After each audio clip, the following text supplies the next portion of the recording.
everyone, Raymond Opoku right here once again with a brand new weekly Forex market forecast. For this week, we'll be taking a look at the EURUSD, the USDCAD, and the EURNZD.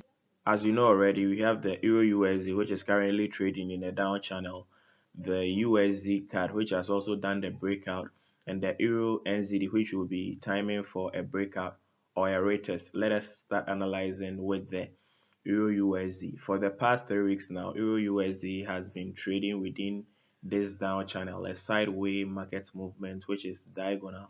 So as long as the EURUSD remains within the confines of the channel, the downtrend would be in place. But what I'll be looking for is a breakout either of the resistance of the channel or the support of the channel. A break above the resistance would make the EURUSD strongly bullish, and a break below the support of the channel would make the EURUSD very bearish. So this is how we will be timing the EURUSD.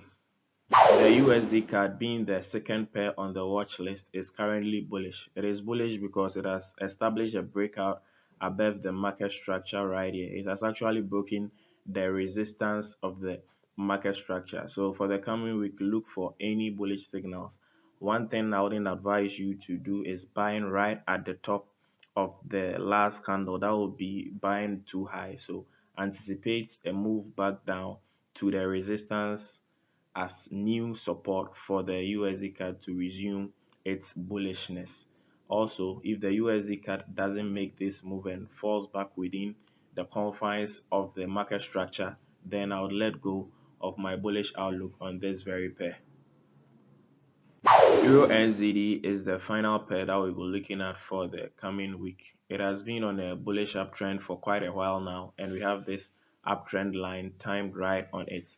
There will be two ways to look at the EURNZD.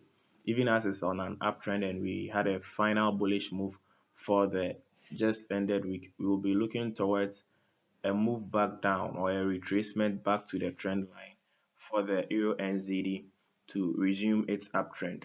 If this retracement back to the trend line doesn't give us a resumption of the uptrend, then we could be looking towards a potential break of the trend line for the EURNZD to turn bearish. So that is also another way to look at the EURNZD. But then the retracement to this level may never come, and the EURNZD may just decide to continue with its uptrend from where it is. On the fundamental side of things, pay rapt attention to what we have on the economic calendar for the coming week, because there are potential market movers. Monday will be a quiet day, but notable amongst the news for the coming week are the Fed interest rate decision on Wednesday and the Swiss National Bank's interest rate decision on Thursday. You can take a glance through the economic calendar to prepare yourself for what is ahead. Friday would rather seem like a quiet day. I wish you a profitable trading week. See you next week if there are any prominent setups.